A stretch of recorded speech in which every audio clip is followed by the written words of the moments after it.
Seperuntungan. Setelah beberapa lama kemudian, dengan tidak disangka-sangka, satu musibah besar telah menimpa kami berturut-turut. Pertama ialah kematian yang sekonyong-konyong dari Engku Haji Ja'far yang dermawan itu. Ia seorang yang sangat dicintai oleh penduduk negeri. Karena ketinggian budinya dan kepandaian dalam pergaulannya, tidak ada satupun perbuatan umum di sana yang tak dicampuri oleh Engku Haji Ja'far. Kematiannya membawa perubahan yang bukan sedikit kepada perhubungan kami dengan rumah tangga Zainab. Dia yang telah membukakan pintu yang luas kepada saya memasuki rumahnya di zaman hidupnya. Sekarang pintu itu mau tak mau telah tertutup. Sebagai seorang yang lain, pertemuan kami tidak lekas sebagai dahulu lagi. Zaman semasa kanak-kanak, ia telah pergi dari kalangan kami dan takkan kembali lagi. Belum berapa lama setelah budiman itu menutup mata, datang pula musibah baru kepada diri saya. Ibu saya yang tercinta, yang telah membawa saya menyeberangi hidup bertahun-tahun telah ditimpa sakit. Sakit yang selama ini telah melemahkan badannya, yaitu penyakit dada. Kerap kali Zainab dan ibunya datang melihat ibuku dan duduk di dekat kalang hulunya, sedang saya duduk menjaga dengan diam dan sabar. Kerap kali pula Mak Asia berkata, luka yang lama belum sembuh. Sekarang datang pula luka baru. Belum lama saya menjaga suami saya sakit. Sekarang saya mesti melihat pula sahabat saya menanggung sakit. Mudah-mudahan ia lekas sembuh. Waktu itu Zainab diam dalam menungnya. Di hadapan ibu yang sedang sakit, kerap kali ia melihat kepada saya dengan muka yang tenang dan agaknya besertakan dengan nasib yang ditanggungnya sendiri.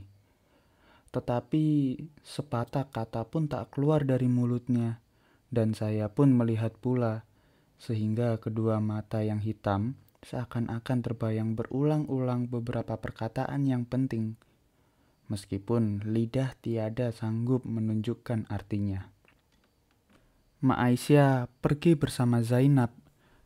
Di meja mereka letakkan sepingan bubur yang telah didinginkan, ditutup dengan sebuah piring kecil untuk ibu, karena dia tak kuat makan nasi.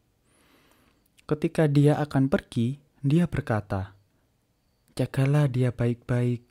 Jika dia bangun kelak, berilah bubur ini barang sesendok kecil." "Baiklah, Mak," kata saya.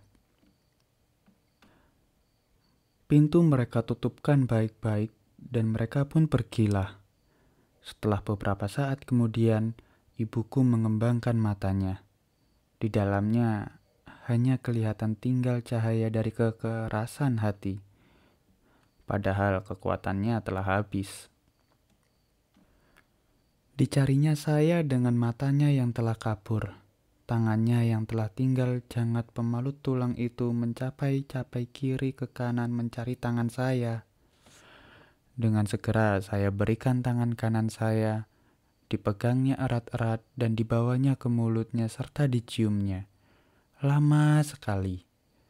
Dari matanya titik air mata yang panas. "Hamid," katanya. Rupanya kekuatan kembali sedikit. "Ibu hendak bicara dengan engkau. Penting sekali, Nak." "Lebih baik ibu diam dulu. Ibu terlalu payah." "Tidak, Mit. Kekuatan ibu dikembalikan Tuhan untuk menyampaikan pembicaraan ini kepadamu." "Apakah yang ibu maksudkan?" "Sebagai seorang yang telah lama hidup, ibu telah mengetahui suatu rahasia pada dirimu." "Rahasia apa, Bu?" "Engkau cinta pada Zainab." Tidak, Ibu. Itu barang yang amat sangat mustahil, dan itulah yang sangat anak Anda takuti. Anak Anda tak cinta kepadanya dan takut akan cinta. Anak Anda belum kenal yang namanya cinta. Anak Anda takkan memperbuat barang yang sia-sia dan percuma. Anak Anda tahu bahwa jika anak Anda mencurahkan cintanya kepadanya, takkan ubahnya dengan seorang yang mencurahkan semangkuk air tawar ke dalam lautan yang maha luas. Laut tak akan berubah sifatnya karena semangkuk air tawar itu. Wahai anak, dari susunan katamu itu telah dapat ibu membuktikan bahwa engkau sedang diserang penyakit cinta. Takut akan kena cinta. Itulah dua sifat dari cinta. Cinta itulah yang telah merupakan dirinya menjadi suatu ketakutan. Cinta itu kerap kali berupa putus harapan, takut, cemburu, iba hati, dan kadang-kadang berani. Di hadapan ibumu yang telah lama merasa pahit manis kehidupan, tidaklah engkau sembunyikan lagi. Mataku telah kabur, tetapi hatiku masih terang benderang. Anakku, sekarang cintamu masih bersifat angan-angan. Cinta itu kadang-kadang hanya menurutkan perintah hati, bukan menurutkan pendapat otak. Dia belum berbahaya sebelum mendalam. Kalau dia telah mendalam, kerap kali kalau yang kena cinta tak pandai, ia merusakkan kemauan dan kekerasan hati laki-laki. Kalau engkau perturutkan, engkau menjadi seorang anak yang putus asa. Apalagi kalau cinta itu terpaksa ditolak oleh keadaan yang ada di sekelilingnya. Hapuskanlah perasaan itu dari hatimu. Jangan ditimbul-timbulkan juga. Engkau tentu memikirkan juga bahwa emas tak setara dengan loyang, sutra tak sebangsa dengan benang. Ayahnya orang yang telah memenuhi cita-cita kita dengan nikmat. Sekarang tak ada lagi. Artinya telah putus tali yang memperhubungkan kita dengan rumah tangga orang di sana. Meskipun Ibu Zainab seorang perempuan yang penuh dengan budi pekerti, tentu saja kebaikannya kepada kita tidak lagi sebagai di masa suaminya hidup.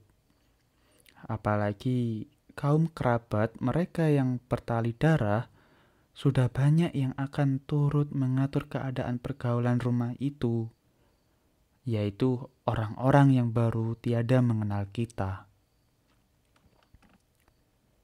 Memang anak, cinta itu adil sifatnya. Allah telah mentakdirkan dia dalam keadilan, tidak memperbeda-bedakan di antara raja-raja dengan orang minta-minta. Tiada menyisihkan orang kaya dengan orang miskin, orang hina dengan orang mulia.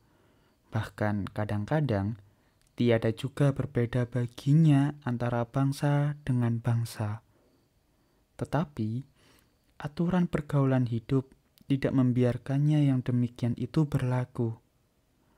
Orang sebagai kita ini telah dicap dengan derajat bawah atau orang kebanyakan, sedang mereka diberi nama cabang atas. Cabang atas ada kalanya karena pangkat dan ada kalanya karena harta benda. Cincin emas, orang merasa sayang hendak memberi bermata kaca. Tentu zamrud dan nilam juga. Orang merasa sayang membuang emas akan pengikat batu yang telah diasah oleh rantai perintang-rintang hatinya karena lama menanggung dalam penjara. Meskipun Zainab suka kepada engkau, karena agaknya batinnya suci dari perasaan takbur dan mengangkat diri, tidaklah langsung kalau ibunya tak suka. Diletakkan ibunya suka, bermufakat orang itu dahulu dengan kaum kerabat, handai dan tolan. Kalau mereka tak sepakat, waktu itulah kelak engkau diserang oleh putus asa, oleh malu, dan kadang-kadang memberi melarat kepada jiwamu. Sebab waktu api belum besar, tidak engkau padamkan lebih dahulu. Tidak ada yang lebih baik daripada melupakan hal itu sebelum ia mendalam. Sebab cinta kepada orang yang demikian adalah laksana cinta arwah ayahmu hendak kembali ke dunia. Karena ia berbesar hati melihat engkau telah besar, ia tahu dan ia melihat segala apa yang kejadian dalam dunia ini. Dan ia ingin sekali hendak datang, tetapi sayang, alam dunia telah terbatas jauh sekali dengan alam barzah. Lama saya termenung mendengarkan pembicaraan ibu itu. Pertama karena amat dalam penyelidikan kepada pemahaman hidup ini. Kedua memikirkan kekuatan jiwanya yang telah timbul. Seakan-akan ada malaikat yang memimpin dia sedang berbicara, yang tidak saya sangka-sangka akan sejelas itu. Beberapa saat antaranya, saya pun menjawab, "Terima kasih ibu, nasihat ibu masuk benar ke dalam hatiku. Semuanya benar belaka. Sebenarnya sudah lama pula Anakanda merasa hal yang demikian. Sehingga dengan hati sendiri, Anakanda berjanji hendak melupakannya.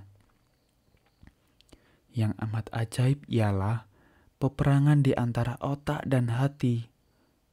Beberapa saat dia dapat dilupakan dan hati mengikut dengan patuh apa kehendak otak. Tetapi bila kelihatan rumah tangganya atau kelihatan rupanya sendiri, dan kadang-kadang bila namanya disebut orang, hati lupa akan perintah otak. Ia kembali berdebar, ia surut kepada kenang-kenangan yang lama. Ini yang kerap kali mengalahkan Anakanda. Anakku, pandai benar engkau mewartakan nasibmu kepada ibumu. Mengapa engkau segila itu benar? Padahal agaknya engkau belum mengetahui bagaimana pula perasaan Zainab kepada dirimu. Wahai ibu, coba Anakanda tahu bahwa cintaku mendapat sambutan dengan semestinya. Agaknya tidaklah akan separah ini benar luka hatiku. Karena cinta yang dibalas itulah obat yang paling mujarab bagi seorang anak muda dalam hidupnya. Takkan lebih pintanya daripada itu. Hati Anakanda akan besar dan merasa beruntung jika Anakanda ketahui bahwa air mata Anakanda yang selama ini telah banyak tercurah tidak bagai air yang tenggelam di pesisir, bahwa pengharapan dalam menuju hidup tak terhambat di tengah jalan, bahwa cita-cita hendak memandangi langit tidak dihalangi oleh awan.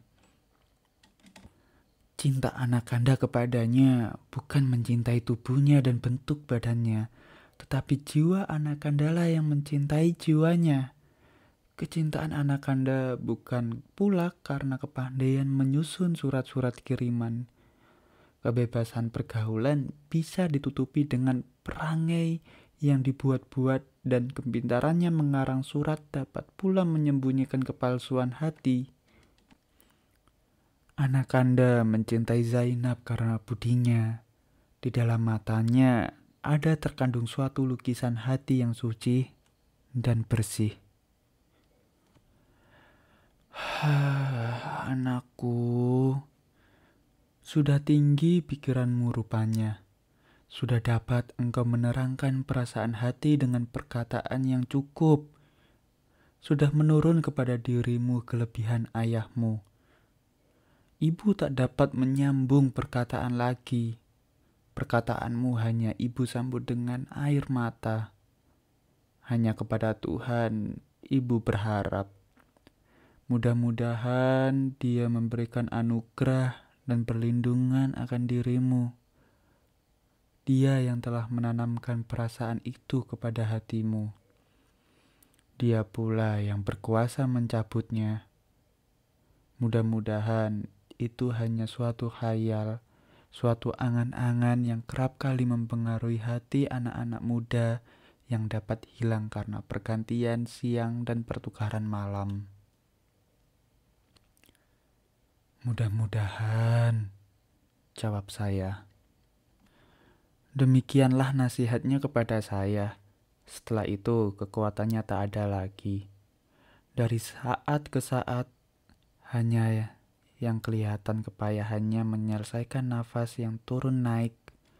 Kadang-kadang dilihatnya saya tenang-tenang dan dingangakannya mulut sedikit minta minum. Obat-obat tak memberi faedah lagi. Tidak beberapa malam setelah dia memberikan nasihat itu, datanglah masa yang ditunggu-tunggunya. Masa berpindah dari alam yang sempit kepada alam yang lapang. Sementara saya asik meminumkan obat, di tangan kanan saya terpegang sendok dan di tangan kiri terpegang gelas. Ia melihat kepada saya tenang-tenang, alamat perpisahan yang akhir. Dari mulutnya keluar kalimat baka. Bersama dengan kepergian nyawanya ke dalam alam yang suci, yang di sana manusia lepas dari segala penyakit. Saya tercengang dengan seakan-akan bingung. Di tangan kanan saya sendok masih terpegang. Di tangan kiri gelas berisi obat. Saya lihat ke atas meja, di sana terletak beberapa botol yang telah kosong dan ramuan dukun yang telah layu. Limau manis yang diantarkan oleh Zainab pagi hari itu baru diusakinya seulas. Lebihnya masih tinggal terletak di atas meja. Waktu itulah baru saya insaf bahwa itu bukanlah perkara sendok dan gelas, bukan perkara obat dan ramuan, tetapi perkara ajal semata-mata. Sekarang saya sudah tinggal sebatang kara dalam dunia ini.